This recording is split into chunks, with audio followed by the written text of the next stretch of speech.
là, c'est tu. J'espère que vous allez bien. Aujourd'hui, c'est dimanche. Ça y est. Ça y est, je vais pouvoir faire Mimus dehors. J'ai le stabilisateur. Hop là. Smooth, non? Coucou toi. Ok. Et ben comme ça, il n'y aura plus de mouvement de pas. Il n'y aura plus de vibrations, tout ça. J'ai quelques petites news à balancer en fin de vidéo. Donc restez jusqu'au bout. Mais en tout cas, l'objet de cette vidéo-là, c'est quoi? Alors, est-ce que je peux mettre mon petit chiot sur mon canapé? Est-ce que c'est bien ou est-ce que c'est mal?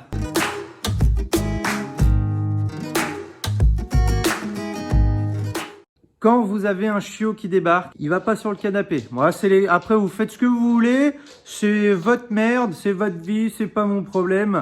Évitez. Pourquoi je vous dis ça? Parce que, pour ceux qui nous suivent depuis un moment, vous connaissez l'évolution de la question. Olive, jusqu'à ses 1 an, elle avait pas le droit d'aller sur le canapé.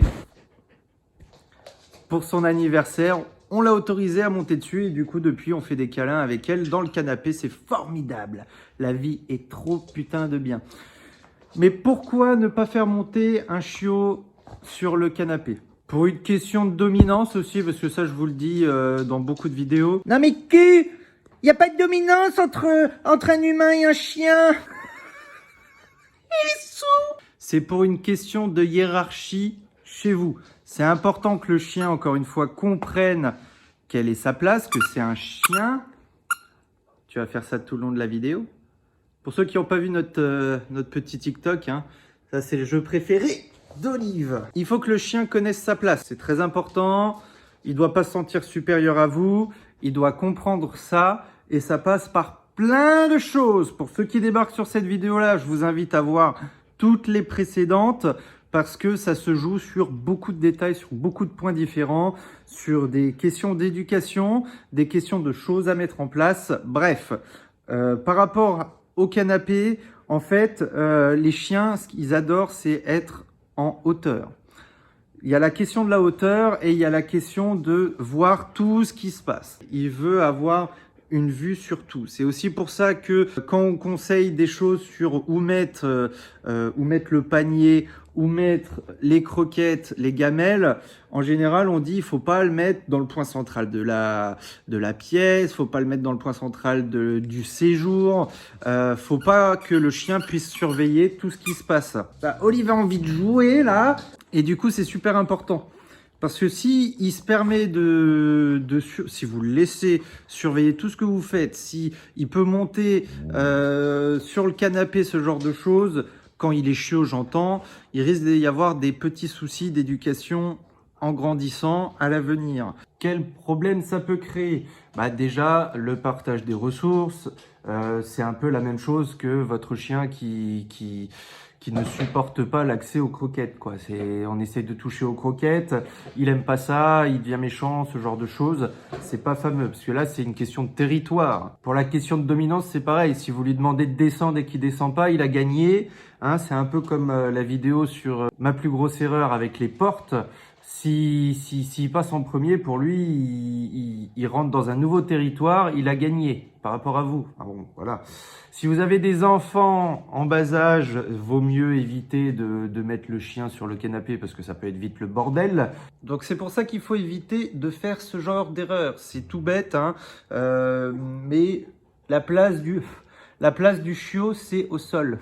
C'est par terre, c'est pas en hauteur. Ah, c'est vrai. Mais par contre, quand votre chien, il va grandir, il va devenir un super chien parce que vous allez faire un super travail d'éducation. Vous allez bien bosser dessus. Il n'y aura pas de frustration, de soucis parce que vous le dépenserez vachement bien. Eh ben, vous pourrez lui accorder des petites choses en plus. Après, la chose qu'il faut retenir aussi là-dedans, c'est en anglais c'est consistency. En français, là j'ai un trou de mémoire.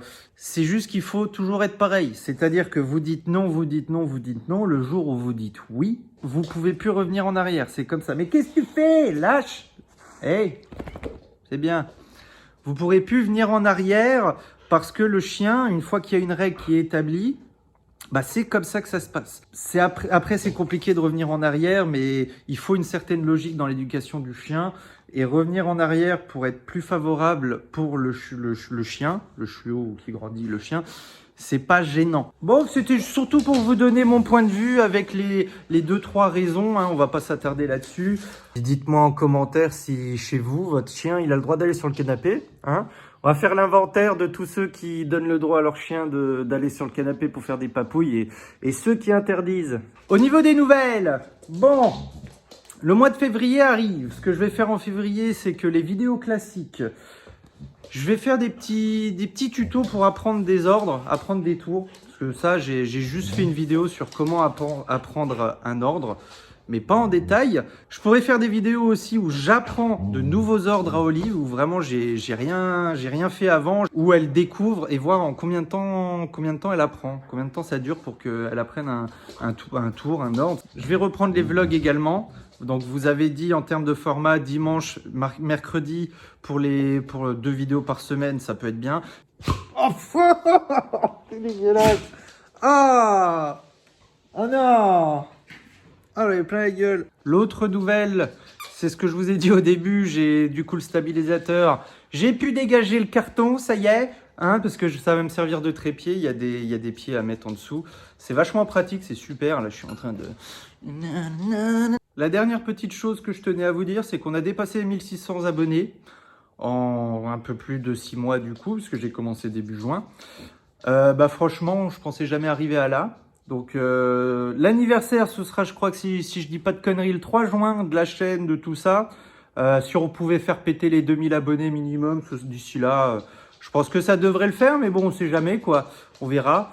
Et puis, il y aura des concours pour fêter l'anniversaire d'Olivécu. Il y aura des nouvelles. J'ai prévu des choses pour l'avenir. Je pense que ça va être plutôt sympa avec vous. Merci à ceux qui nous suivent depuis le début. Merci à ceux qui rejoignent la chaîne. Et avec Olive, ouais, on vous fait la bise. Et on vous dit à la semaine prochaine.